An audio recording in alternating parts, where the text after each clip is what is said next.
Big boss court ಅಲ್ಲಿ ಶ್ರುತಿ ನ್ಯಾಯ ಪಂಚಾಯಿತಿ.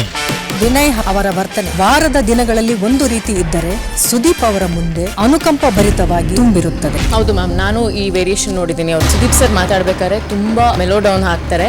ಇವರು ಇಷ್ಟು ರೂಢಾಗಿ ನನ್ನ ಜೊತೆ ಏನ್ ಮಾತಾಡ್ತಿರ್ತಾರೋ ನನ್ನ ಜೊತೆ ಹಂಗೆ ಆಡ್ಕೊಂಡೇ ಇರೋ ರೀತಿ ಮಾತಾಡ್ತಾರೆ ಸುದೀಪ್ ಸರ್ ಹತ್ರ. ತಪ್ಪುಗಳನ್ನ ಕವರ್ ಅಪ್ ಮಾಡ್ಕೊಳ್ಳೋದಕ್ಕೋಸ್ಕರ ಸೈಲೆಂಟ್ ಆಗಿ ಮಾತಾಡ್ತಿರೋ ವಿನಯ್. ಇವ್ರ ಹತ್ರ ನಾಟಕ ಆಡಿ ನನ್ಗೇನು ಆಗ್ಬೇಕಾಗಿಲ್ಲ. ನನಗೆ ನ್ಯಾಯಾಧೀಶರಿಗೆ ಏರುದುಂದೇ ನೀವು ಮಾತಾಡ್ತೀರಿ.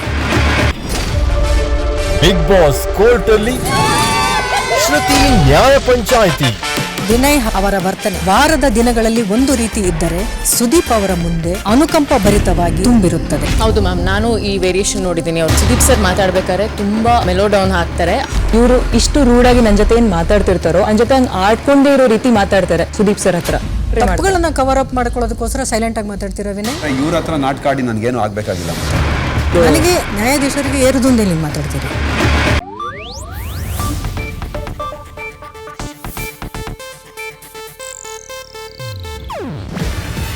ಇದು ಏಷ್ಯಾನೆಟ್ ನ್ಯೂಸ್ ನೆಟ್ವರ್ಕ್ ಪ್ರಸ್ತುತಿ. ನೀವು ನೋಡ್ತಿದ್ದೀರಾ ಏಷ್ಯಾನೆಟ್ ಸುವರ್ಣ ನ್ಯೂಸ್.